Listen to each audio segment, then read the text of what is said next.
Hello and welcome, Grumpy Insiders, and those of you that are getting the privilege to watch this video a few weeks out, at least a week out from when it was released to the insiders. Insiders, I'm going to kind of let you know ahead of time. Typically, our content never is released publicly, but considering that I'm going to be in Kansas all next week and we have been running around like madmen all day today trying to get ready for that, we're actually taking our mobile stage back to the Astra manufacturer, and they're going to do some super cool upgrades to the stage while we're there. So I will be out of town all next weekend, and I'll probably be posting some content, especially to you insiders, but I don't know that we'll get around to a Grumpy Sound Guy show next week. So this will be the Grumpy Sound Guy show next week. Today we're going to cover two things that the insiders, you public people, are going to benefit from the insiders this week. The insiders have been asking me to talk about ringing out monitors. Right here we have a powered Yamaha DZR15 that is brand new. This is the first time it's ever been turned on and used. We're actually going to take it out on a gig tomorrow and really run it through its paces. We're going to do a full review on that and the DHR12 coax monitor. We're going to have them out tomorrow as well. So we will be doing full reviews of both of those when I get back from Kansas. But we have a DZR15 here fired up on the floor. We got the control rack fired up over here and a wireless mic. We got mixing station going, and we are going to dive into what it looks like to ring out monitors. And the second half of the video is going to be also a question from the insiders, which was, I had posted over on Facebook, I had posted a bunch of video clips of my gigs last weekend with Never Never, who is a phenomenal classic rock band here in the Mid-Atlantic. They've been around for about 3 decades. They are amazing. So if you got a chance to see that, go check out those clips over on my Facebook profile. And the little secret thing that I did not make public and only told the insiders was that we had the kick drum mic'd up internally with a SM58. And that kind of blew everybody's mind because that is not something we see nowadays, but that is how we used to do business before the modern age of all the variety of kick drum mics we have now. So we're going to talk about and even look at the actual, that's the scene I was using that I have pulled up over the weekend. We're going to actually look at the kick channel, and I'm going to show you exactly how we got that fat of a kick out of a SM58. So stick around. You don't want to miss a second of this week's show.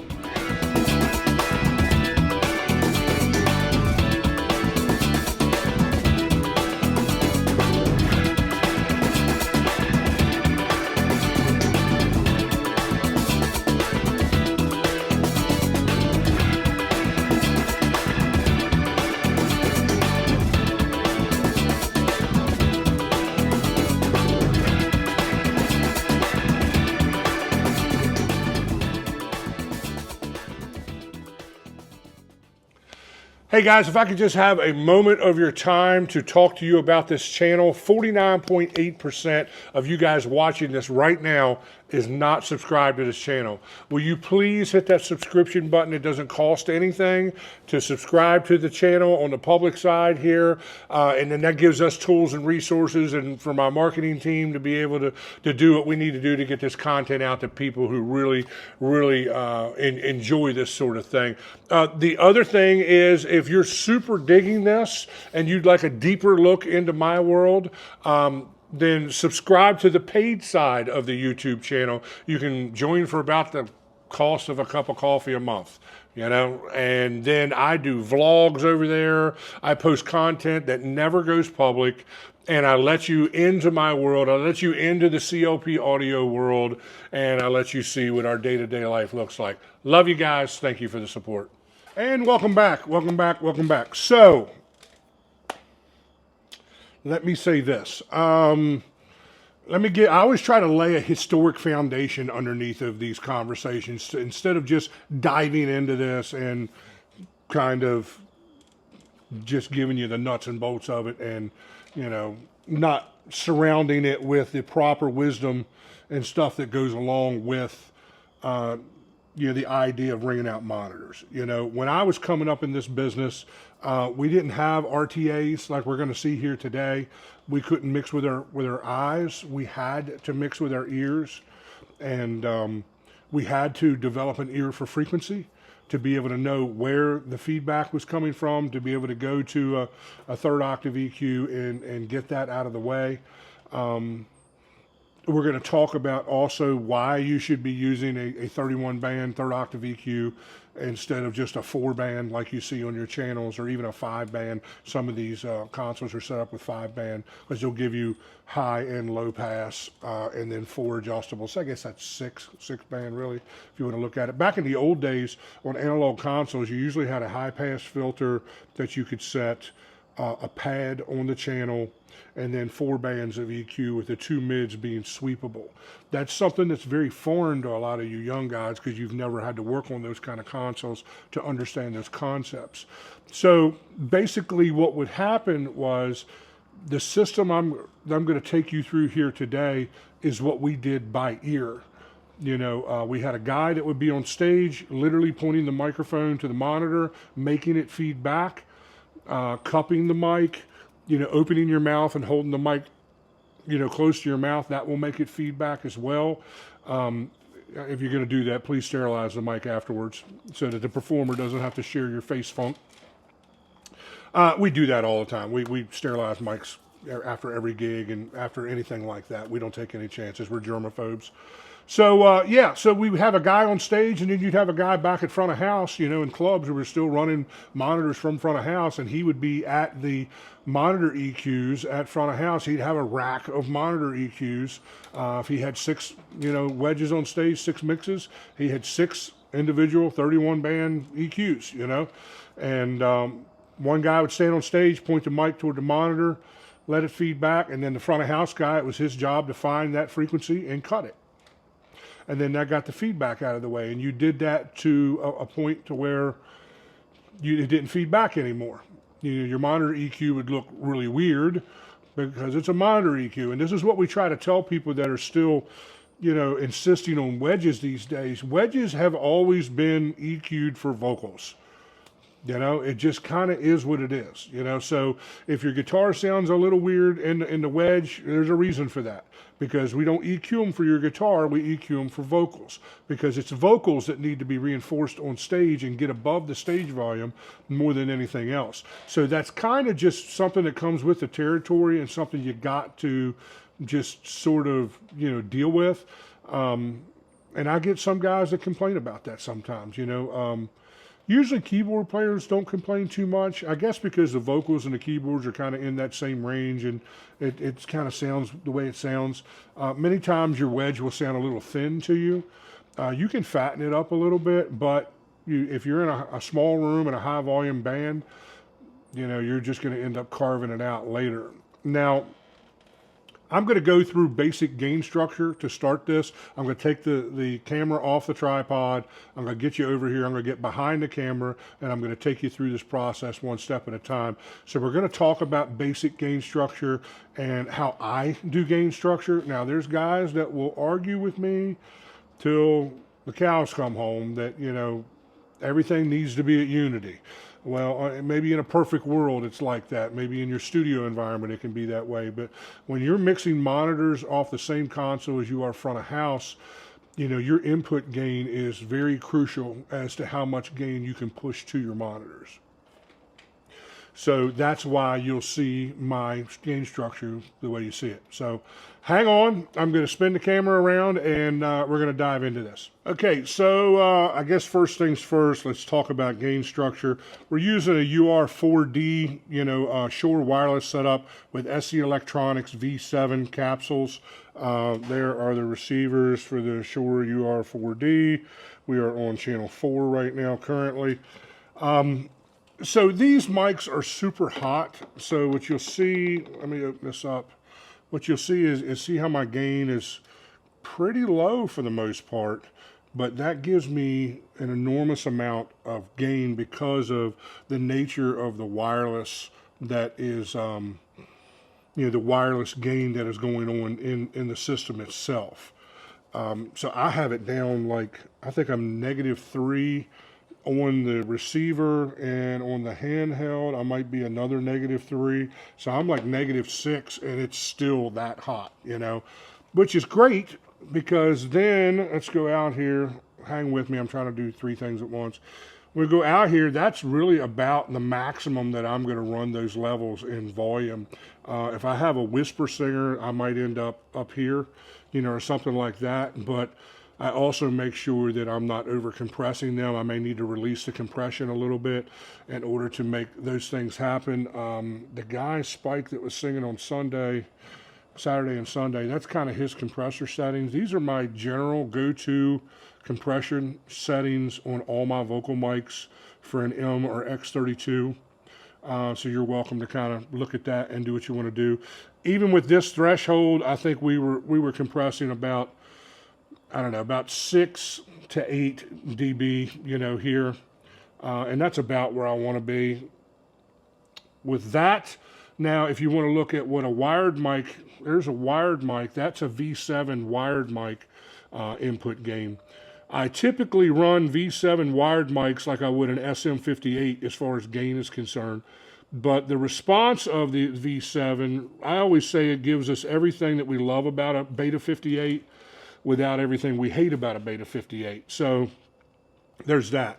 As you can see, this is kind of my vocal EQ. This was a drummer singing, so I'm a little high on the high pass filter. I'm at about 149 there. And these 3 dips here is basically a go-to EQ on my JBL rig. It just works, you know what I'm saying? And with that input gain, and now the reason why, let me go back here and show you, hang on. The reason why it's as hot as it is because I want to have plenty of gain when we get to, there was the drum mix. So here's his vocal, and then here's the other vocals in the band with the center being center lead vocal. And this guy sings lead, I think, on 1 song all night. He doesn't do a lot of lead in this band necessarily. So it just gives me a bunch of headroom and fidelity. Now, my left, right, out, hang on here, let me get out of here. I always run these at Unity. So they would be, you know, like this. That's the aux sub, and that is left, right. That's typically where I run that. Now, I think Saturday night we were under a steel ceiling roof kind of pavilion. I think I ended up pulling this down about like that because it was just getting pretty ridiculous. You know, it was loud. You know, we were 103, 104 dB. Sunday's gig was in a barn where we were shooting out the door into a yard where there was about 200 people sitting, and we were every bit of 105, 106 dB there. So it was a loud weekend, you know, for what we were doing. So, mic 4 is where we are. I have my general EQ settings. I think I'm down at like 110 with the high pass. This frequency is at 202. I'm looking at the yellow curve because that's really what's going on here. That is at 404, and that is at 925 hertz. So those are typically the repeat offenders. And then I will move this back and forth as to the type of voice they have and that sort of thing, to add a little bit of a low mid to what they're doing. There's really nothing, you're going to see this here in a minute, there's nothing musical under like 100 hertz vocally. You know, there's just not. It's just handling noise, rumble, you know, that sort of thing. So let me see, let's look at our, see, that's our compressor, I believe. No, here's our compressor. So this wasn't a vocal that was used. So I think that's about where we found ourselves. Again, the same compression settings pretty much on every vocal channel. That's kind of what works for me. So now let's go back to this is my mixing station setup. So these are all my Senzone faders for 6 monitor mixes. And then these are all my quick tabs to get to the EQs. That's going to be the EQ. I flattened it out from 40 hertz up. I didn't bring, 20, 25, and 31.5. I didn't bring those up because we're going to cut a whole bunch of this down anyways. I'm going to just kind of show you some things here as we go through it as to just how the human voice responds. So let's go here. 2, 2, 2, 2, 2, 2, 2, 2. So I have a little bit of gain going. Let me turn it up a little more. Check 1, 2, 2, 2, 2, 2, 2, 2. See, we're coming right out of the DZR-15. Right here next to me, I am literally 4 feet from it. So you can see what's going on there. I always use the words testing, 1, 2, testing, 1, 2, testing. Kind of gives me some high-end response. 1 is mid, low, mid. 2 is low, mid, low. So as you can see, I have pretty much a baritone voice. There's not a lot going on under about 125 hertz, 100 hertz, something like that. So because we're trying to keep the stage clean and that sort of thing, and you will end up with some bass guitar in here, you will end up with, in one of the other monitors, if you're doing any kind of like DJ playback, the first thing I do is I cut down a whole bunch of this bottom end. So watch this. So let me set the mic down. So I'll do something like this. And people are like, dude, your monitor's gonna be so thin and blah, blah, blah, and all that kind of jazz. 160 tends to be a repeat offender sometimes. But we'll keep it up just for the sake of conversation here. So I'm just kind of doing a slope down like that. I can maybe even pull that a little bit. Check 1, 2. As you can see, the vocal did not change in any way, shape, or form because there's nothing musical under that 100 to 125. 2, 2, 2, 1, 1, 1, 1, 1, 2. There's just nothing there, guys. So, I mean, there's guys that want to push these lower frequencies in their vocal channels and they wonder why it's all mudded up. There's just not a lot going on there. So what I typically do is I will go through and I will start pulling down what I know are repeat offender frequencies that usually give me a problem regardless of what system I'm on. Now it's, with the amount of cut or boost or anything else that I do is going to be greatly dependent on the system and the player and how they approach the mic and all that kind of stuff. We're kind of just assuming all those things in this conversation. But let's go ahead and try to make it feedback and we'll see the frequencies pop up. And this, I think I went through last year. 2, 2, 2, 2. Now we're much louder. Last year, I think I went through my frequency carving video. We may have talked about some of this. So now I'm going to take the mic. Oh, hear that?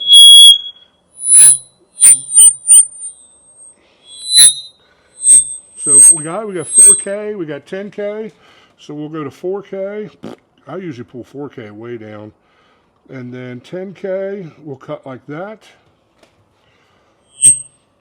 Still got some 10K going on there. That's pretty hot. Let me do one of these kind of things. I'm still waving the mic. I am literally inches away from the speaker here, guys. Uh-oh, what was that? That's a sub. Still got a little bit going on there, so we'll go to 3.5 and pull that down some. That was 2.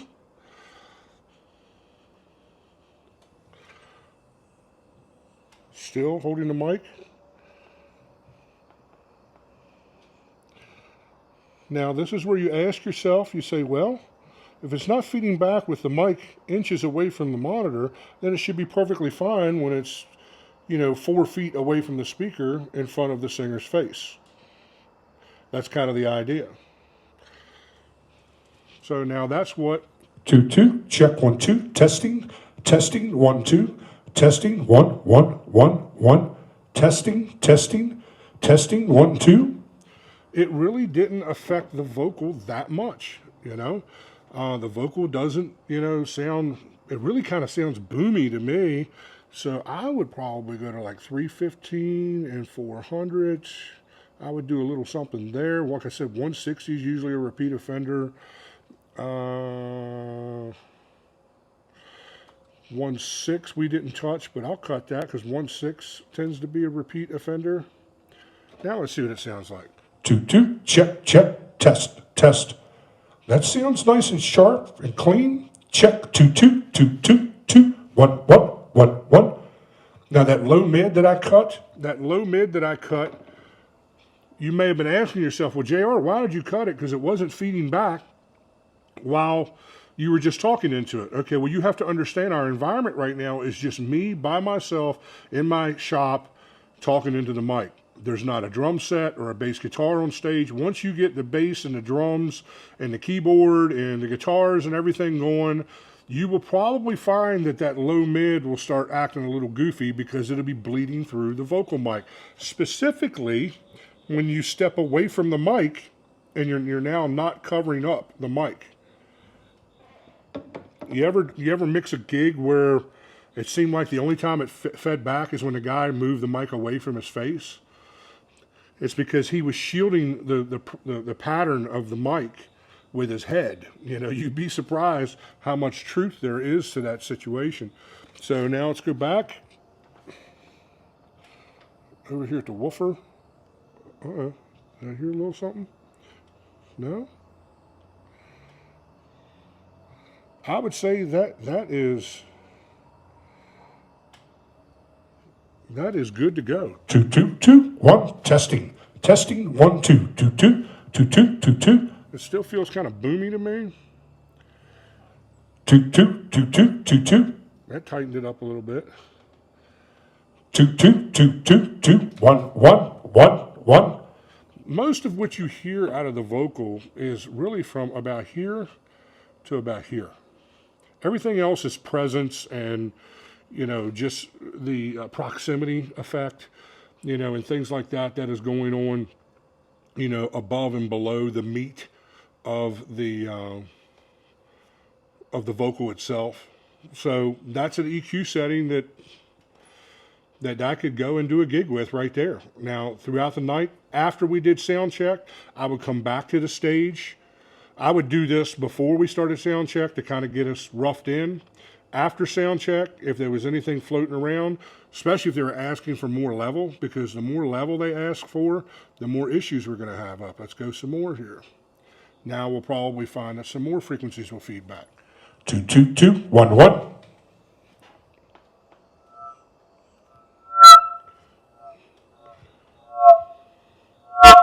Yeah, that's at 630, I think is where we were with that. Let me do it. Yeah, 630, 800, something like that. So you have to be careful now because here's a problem that will happen. 2, 2, 1, 1, 1, 2, 2, 2, 2, 2. Yeah, that's not bad. That's happening. Check, testing, testing. Yeah, that's reaching out and grabbing you there. That's loud. But what will happen is if the musician on stage keeps asking for more gain, more level, more volume, then it's going to cause more frequencies to feed back. So then you'll find yourself pulling all this stuff down even further, and then at that point, if you're pulling all the faders down, guess what you're doing? You're just lowering the volume of the wedge. Let me say that again. So if the musician on stage, say you got it rang out and you got it pretty loud, like it's pretty loud right now, and he's still asking for more monitor throughout the performance, and it's causing feedback issues, so you find yourself coming back over here like, now that's got to go down to here, and that's got to go down to here, and now all this stuff has got to get crazy, and blah, blah, blah, and then you start pulling these down because now everything's trying to feed back. Guess what you're doing, dude? Look what's happening to the graph there. You're just lowering the volume of the whole mix. Yes, you have it carved out, but at some point you're just kind of chasing your tail. And that's when you got to look at the guy and say, look, that's just about what I got to give you. You know, you're not really going to get much more than that. If you need more than that, then you really need to get serious about looking at some in-ear monitors. You know, because that's what's going to get you where you want to be. If this kind of level, right now, that thing is probably hitting 100 dB 105 dB, something like that. It's that loud right now. You know, especially if you really get into the mic and start singing hard into the mic. So if you need more than that, the system's only going to give you what the system can give you. You know, it's not going to magically give you, you know, 120 dB on stage without issues. You know, that's not really where we are in the middle market. Now, in pro touring circles, they buy amp, you know, passive, you know, wedges that have much higher end components in them, and they can get 120, 130 dB sometimes out of those wedges. But they're on big outdoor stages or big arena indoor stages where there's, you know, they're not stuck in the corner of O'Malley's Pub. You know what I'm saying? So, you know, that's kind of the difference between that and this. And some musicians just think that they can just do, you can give them whatever it is that they want, you know, and there are limitations to what you can give them. And then the other thing is too, you don't want to burn your monitor up, you know, you just don't. So let me flip the camera back around and we'll chat a little bit more about this and then go on to that kick mic situation. So yeah, like I was saying, there comes a point where these guys don't care if you blow your rig up. You know what I'm saying? They don't care if you blow a driver up in your wedge monitor. That's your problem. That's the way they look at it. So you have to make sure you're protecting your gear and you're drawing boundaries and saying, hey, this is as loud as it can get. It's not going to get much louder than that. And I'm not going to have you blow my monitor wedge up because you expect it to be 120 dB. No, I'll give you 100, 105 dB. That's about the ceiling. If your band is too loud, then maybe you need to talk to your band about lowering their stage volume. Maybe you need to talk to your guitar players about lowering their volume, their amplifier volume. Because those are all the things that you're up against, you know. Honestly, thank God, really, you know, 90% of my clients are all in-ear monitors these days, you know, and that's becoming more and more the norm inside of, you know, the middle market, and thank God for it. Because, you know, I got no problem bringing out monitors and doing what needs to be done. The problem comes is when you got these guys who are in their 60s and they're half deaf and they can't hear, and then they're in a you know, even a medium-sized room where the stage is usually shoved in the corner or one side of the room or something like that. It's not a very, you know, acoustic environment that is tailored to doing live music. So you're kind of up against the wall, and the cards are kind of stacked against you before you even start going. If you got guys that just insist on more and more volume, then your wedges are competing with Marshall stacks. Your wedges are competing with, you know, big bass amplifiers, you know, SVT 810s and, you know, stuff like that. And, you know, drummers that think that it's okay to play, you know, at 120 dB, you know, 4 feet from the lead singer. You know, I know a lead singer buddy of mine that says, you know, a loud drummer is just Latin for screw the singer. You know, because the singer's never going to get his vocal where he wants it on stage with a loud drummer unless you go in-ear monitors. And even at that point, I still know singers that complain about the drum bleed that comes through their vocal mic in their ears. You know, so that's still an issue. And I know stage volume has been a long, drawn-out, you know, argument that we've been having inside our content for 4 years now, you know, so I get it, man. Honestly, I do. Wedges have their limitations, you know. They're great if you're working with professionals that understand those limitations. They understand how to keep their stage volume under control so that they can hear more of their monitor. But when you got these novice guys who think that they're the cat's meow and they really have never played a room bigger than 400 or 500 people their entire life, maybe a one-off gig here or there opening for some, you know, traveling snake oil salesman, you know, national that was coming through town. You know, them guys don't know, man. They haven't been doing this, you know, on a level to understand exactly how these things should work. Frequency carving is where it's at, man. It just is. If you look at my house EQ, you know, that's really just carved out to correct for my system and to correct for the room, you know, that I'm in. And that changes kind of from room to room, you know. So there's all that, you know. So now let's move on to our conversation about miking your kick drum with an SM58. Way back in the days of Moses, when all the cabinets were the size of refrigerators and you really only had a handful of microphones to choose from in live audio, most guys were making it work with 57s and 58s, SM57s, SM58s. And we mic'd everything with that. 57s on instruments, 58s on vocals. I always loved the hit in the low mid of a 58 on snare drum and in the kick drum. You know, although I don't want a bunch of low mid in a kick drum, a 58 will go down to 50 hertz. So you can get a solid 60 hertz punch, 63, you know, punch out of a 58, you know. If you can't, then you probably shouldn't be running sound, you know, but that's kind of how that works. On the attack side of that, where we usually are pushing 3 and 4K, you'll probably find you're pulling that way down. It's just the way the business was. We didn't have a lot of choices. Like I can remember when guys first started bringing out those Electro Voice RE20s and putting them in kick drums. My God, that was like manna from heaven for us, man. A mic that was actually had a lower, would go lower frequency wise, you know, had a lower frequency response. Man, that was a godsend. I still know guys using. I was at a gig like a month ago, and they were using an RE20 on the kick. There's nothing wrong with that. It's a great mic for kick. You know, it's not the mic I would go to with the mics that we have to choose from now. They've kind of figured out a whole bunch of that kind of stuff and tailored these mics, you know, to give you a little 50 or 60 hertz, you know, bump as part of their frequency response. So that really makes it, you know, handy and getting a good solid kick drum sound out of even some of these cheapers. Like I've mixed a lot of gigs on PG 52s, which is bottom of the barrel Shure, you know, mic kit, you know, in house clubs where I didn't have a choice, but I had to use whatever mics they had there. And all they had, I worked in a church for 7 years where that's all they had was a PG mic kit, you know, so it was PG 52 in the kick. And, you know, I forget what the rack tom numbers were. They were like, I don't know, PG 56s or something like that or whatever. But I still didn't have any problem getting a nice 50 hertz hit out of it. Where it really lacked was the attack side. It didn't do really well with, you know, 3 and 4K, you know, to where a Beta 52 does. Beta 91, which is probably my favorite kick mic.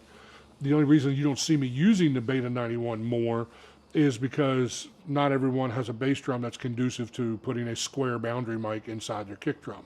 Either it won't fit through their vent hole, or they don't have a vent hole, so on and so forth. But when I can get one in there, that is my go-to. But I usually just throw up the 52 because it gives me everything I want. It gives me a nice 50 hertz hit, and it gives me that, you know, 3 to 4K attack, you know, however I want it, you know. So let's spin the camera around, and we'll dive right into, you know, the scene again, and I'll show you what my kick drum EQ looks like. We'll take a look at the compressor as well, and I also parallel compress some drums, so we'll go over some of that too. So stick around here, I'm gonna spin you around. Okay, so we are back at mixing station here. Let's pull up the kick channel. Here is the kick channel. This is the gate, EQ, and compressor. Those of you that mix M32 through mixing station, this kind of just looks normal to you. I think what I did to this was something like that to kind of pull a little more of that low mid out, and it kind of opened up a little bit here and then pushed. I think I'm right at 60. Let's see here, 63, something like that. 60.4 is where I am there. Here is that attack I was telling you about. I think that's at 2.8, 3.8. So yeah, we're like in that ballpark. That's usually where the attack is, the tick that everyone likes. R&B guys don't like any of that. They just want the thump. A lot of the 70s guys just want the thump. Modern rock and roll and even some of the dance stuff you'll find has a little bit of that attack. Rock and roll and metal specifically, they love all that attack in there. But that is basically what my kick drum EQ looks like with the SM58. Really the only difference is I pushed this about another 4 dB and I slid it from 50 hertz up to 60. And it just gave me everything that I needed, you know. And you can go watch those videos over on my Facebook channel. Never Never, and you'll hear it for yourself, and it doesn't suck. So here is the compressor. That's kind of been doing. Here's the compressor settings that I'm using. Very close to what I do with vocals, except the makeup gain is twice as much. Instead of 4, it's 8, because I'm usually compressing this a bit more. This is usually coming down to about 10 dB, 10, 12 dB, something like that. So that's what my compressor looked like. My gate, I'm really only gating it enough so that I don't get, if he just barely hits the drum, I don't get a resonating woo or whatever. So that's kind of where that is. I try to, if there's more muffling in the bass drum and that's not present, I will open this up more. I'll bring it like down to here or something like that, and really kind of let the kick drum fly, because I don't usually get much low end feedback out of my kick situations. But being as it was a 58, it kind of acts a little different. So we definitely, choked up the gate on that a little bit. So let's go to, here is the parallel compression. That's where I am with that. Here are the compression settings for parallel compression. And that's where it's at. I'm kind of squishing it a little bit. I'm basically trying to match that output where it says 4 gain, says 4 dB. I am compressing this about 6 dB, something like that. I want to be real close to that. And that is kick drum and toms. So rack toms, floor toms, kick drum. No snare drum, no hi-hat, no overheads. This is all just kick and toms. And this really, really brings the toms to life. That's the biggest thing that I see about this. It fattens up the kick, no ifs, ands, or buts, but the biggest thing about parallel compression drums is it just brings the toms right to life and puts them right out into the mix where you want them. So yeah, that's kind of what that looks like. Let me flip the camera back around. Okay, so yeah, that's how that worked. It was kind of funny because Ricky Wise, the guy that plays drums for Never Never, he also plays in several other bands that I mix. The Ricky Wise Trio, which is amazing. And then he plays in a band called Reverend Smack Master and the Congregation of Funk. If you ever get a chance to see them, you will thank me. Okay, they are absolutely amazing. They're a horn band. They do a lot of 70s funk and stuff like that. They're the only band I've ever seen cover Here Come the Mummies, which is one of my favorite horn funk bands from Nashville.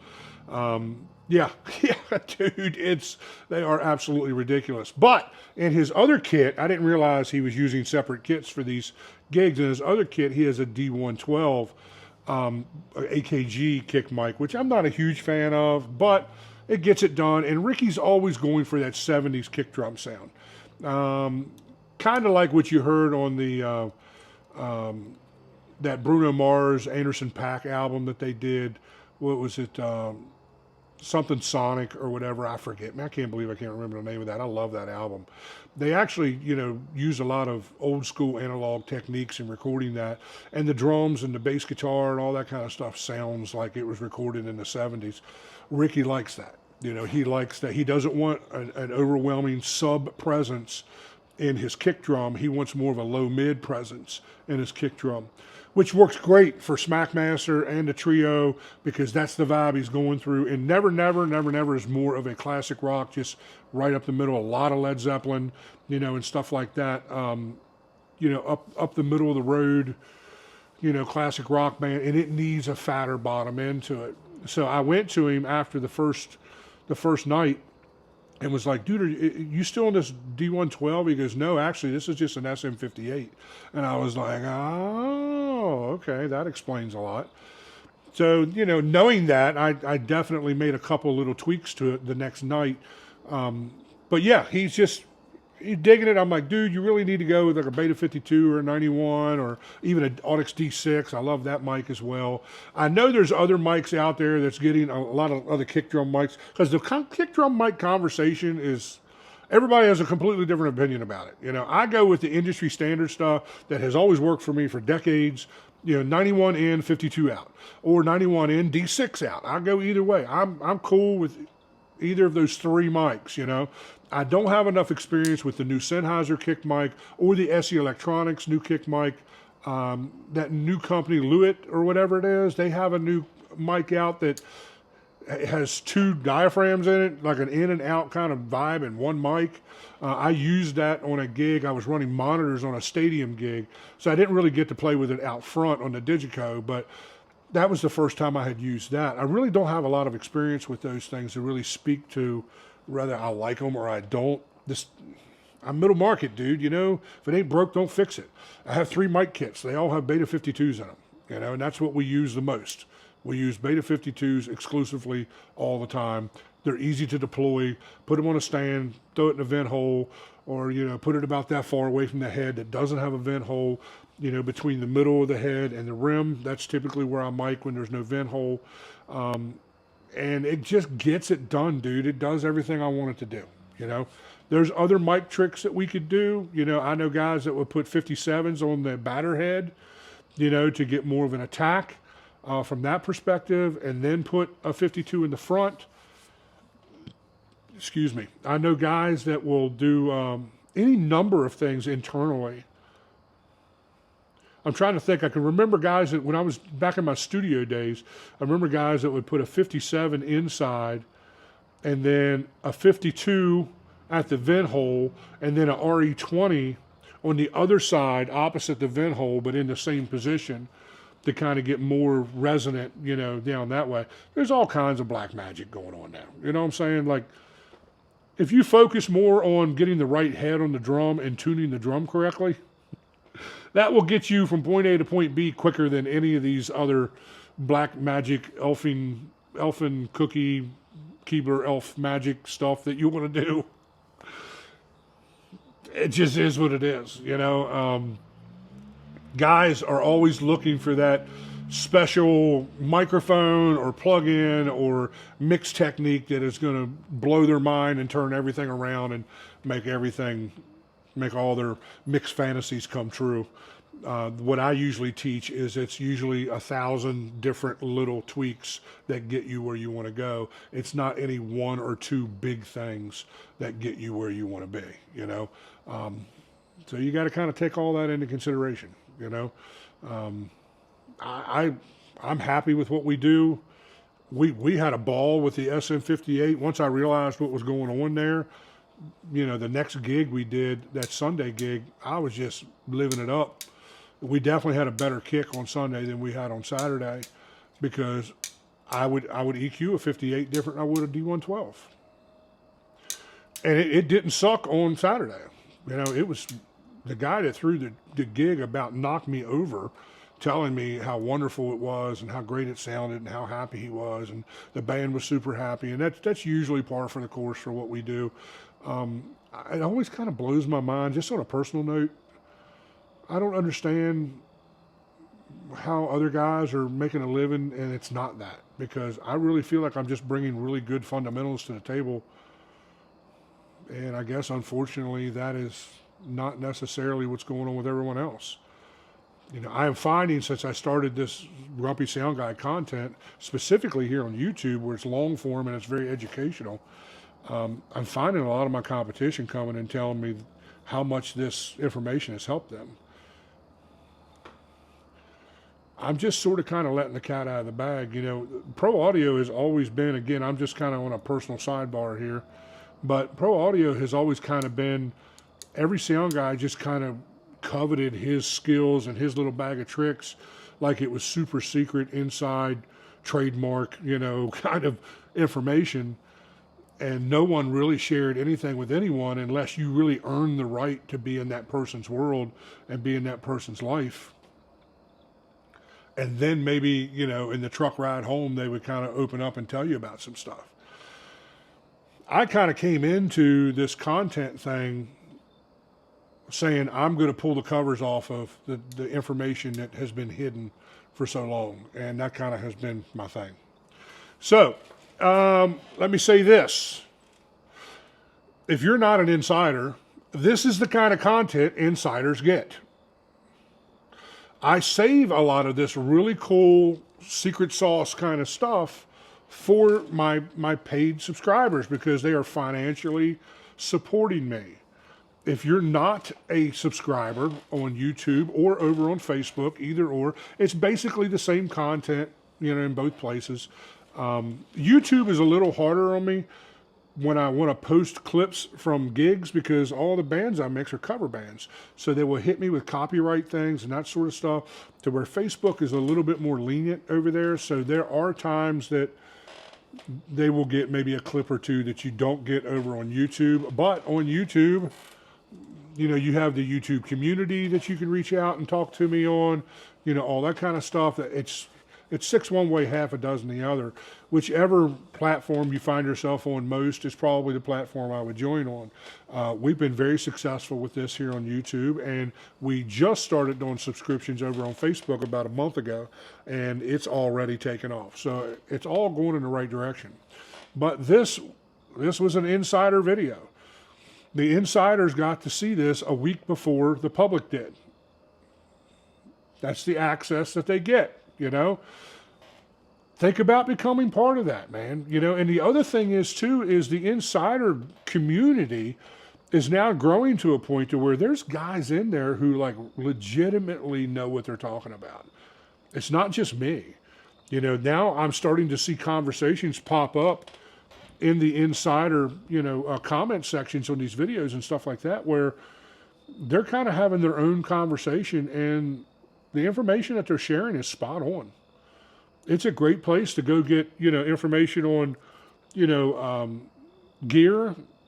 I don't own all the gear in the middle market to be able to sit here and give you firsthand accounts of it, but there's other guys in the insider group that do, and it's a group of guys that, for the most part, really know what they're talking about. It's not like your Pro Audio Forum or some of these other guys where you just have no idea who you're talking to or whatever. That has value, man. Not to mention, the more you guys support me financially, the more resources I can bring to the table to you, the more stuff that I can give to you. The more things I can do for you, I'm all about trying to give you the most bang for your buck. I mean, we're only talking about, $5 to $7 a month or something here, we're not talking about, $25 a month subscription fee. Everybody should be able to afford this. You just have to see value in it. That's all. You have to see value in videos like this, because I'm still posting super cool stuff to the public side every week, but I'm starting to covet the insiders more now. I am not responding to private messaging that isn't coming from a subscriber. I'm not answering the phone with people who I don't know and have endless conversations about them telling me their whole sound history. Like, I don't really have time for that unless you're someone who supports me financially. And if that is who you are, and it's a pretty cheap price to pay, then I typically answer the phone at my convenience. I answer direct messages at my convenience, and I do everything I can do to try to help you out. So it's quite a value. And if you've made it this far in the video, your geek crown has been achieved, so you should probably be an insider. Look, I love you guys. I'll see y'all when I get back from Kansas, okay? Take care.